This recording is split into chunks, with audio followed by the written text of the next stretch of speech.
নমস্কার বন্ধুরা, আমি কিভাবে সিঙ্গারা আর পুরি ভাজি দেখুন আপনারা।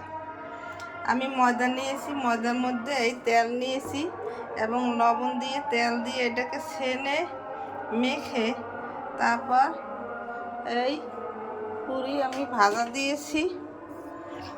আমার পুরি ভাজা প্রায় হয়ে গেছে, একটু পরে নামিয়ে নেব। এই যে নামিয়ে নিচ্ছি।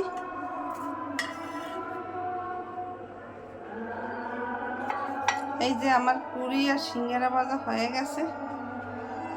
আপনারা এইভাবে ময়দা দিয়ে মেখে তেলে ভেজে সিঙ্গারার আকার গড়ে নিয়ে ভেজে খেয়ে নেবেন। আমার চ্যানেলটাকে, ইউটিউব চ্যানেলটাকে সাবস্ক্রাইব করে দেবেন এবং লাইক কমেন্ট শেয়ার করে দেবেন। এইভাবে আপনারা ঘরে তৈরি করে খেয়ে দেখবেন, খেতে অনেক ভালো লাগবে।